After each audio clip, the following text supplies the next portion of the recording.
Hi all, welcome back to my channel మేవిదే cooking and vlogs. Telangana special సొరకాయ సర్వపిండి అయితే చేస్తున్నానండి.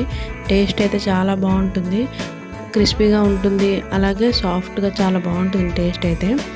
తప్పకుండా ఒకసారి ట్రై చేయండి తెలియని వాళ్ళైతే. ఇప్పుడు ఎలా చేసుకోవాలో చూసేయండి.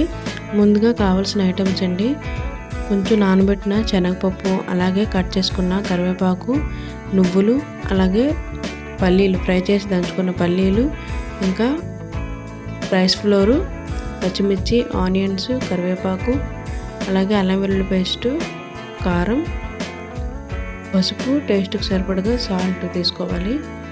అలాగే తురుముకున్న ఆనపకాయ అండి, ఇదే మెయిన్ ఇంగ్రీడియంట్ ఇందులో.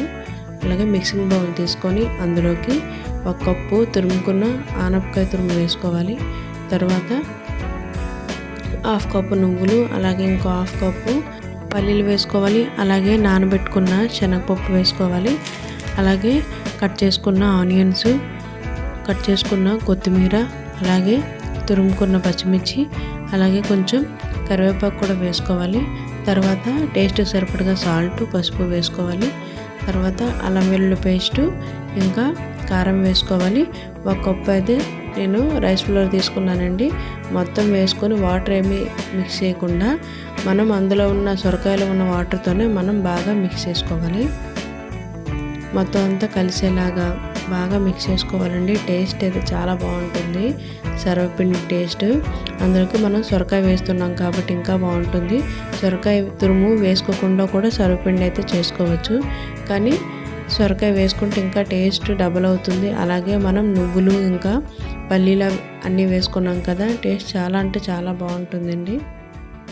మొత్తం ఇలా కలుపుకోవాలి. వాటర్ అయితే అస్సలు యాడ్ చేయొద్దండి, ఇలా మొత్తం కలుపుకోవాలి. కావాలంటే ఆయిల్ వేసుకోండి, కానీ వాటర్ అయితే అస్సలు వేయద్దు. తర్వాత స్టవ్ పైన ఒక ప్యాన్ పెట్టుకొని అందులో ఆయిల్ వేసుకోవాలి. తర్వాత మనం చేసుకున్న సొరకాయ సర్వపిండిని అయితే మనం చేత్తోనే ప్యాన్ మొత్తం అప్లై చేసుకోవాలి. కావాలంటే నాన్ స్టిక్ కళాయి కానీ, లేదంటే మామూలు ఐరన్ కళాయి కానీ ఏదైనా కూడా తీసి మనం యూజ్ చేసుకోవచ్చు. ఇది చాలా పలుచగా ఒత్తుకోవాలండి, లావుగా కాకుండా మొత్తం పలుచగా అప్లై చేసుకోవాలి. థిక్గా ఉండకూడదు, అలా అయితేనే క్రిస్పీగా క్రంచీగా వస్తుందన్నమాట.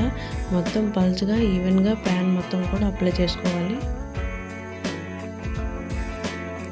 ఇలా బాగా అప్లై చేసుకున్న తర్వాత మధ్యలో హోల్స్ పెట్టుకోవాలండి. ఇలా పెట్టుకోవడం వల్ల ఇంకా టేస్ట్ బాగుంటుంది. ఇందులోకి మనం ఆయిల్ వేసుకోవాలి.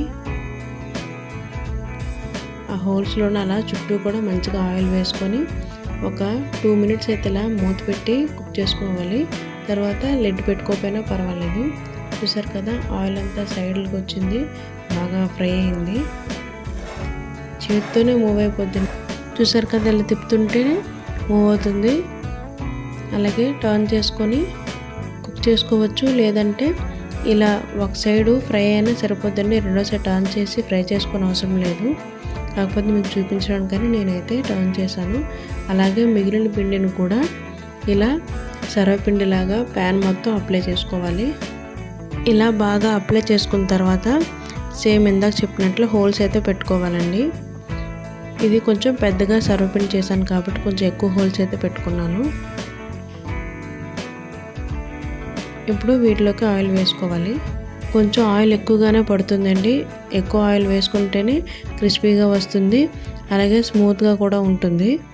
చూసారు కదా, మనం సెకండ్ వేసుకున్న సర్వపిండి కూడా ఫ్రై అయిపోయిందండి. ఫైనల్గా తెలంగాణ స్పెషల్ సొరకాయ సర్వపిండి అయితే రెడీ అయిపోయిందండి. టేస్ట్ అయితే చాలా బాగుంది. తప్పకుండా మీరు కూడా ట్రై చేయండి. చాలా సింపుల్ ప్రాసెస్. అలాగే ఇంగ్రీడియంట్స్ అన్నీ కూడా ఇంట్లో ఉండేవే కాబట్టి తప్పకుండా మీరు నచ్చిన వాళ్ళైతే ట్రై చేయండి. చాలా బాగుంటుంది టేస్ట్ అయితే. Thank you for watching. Please like, share and subscribe my channel.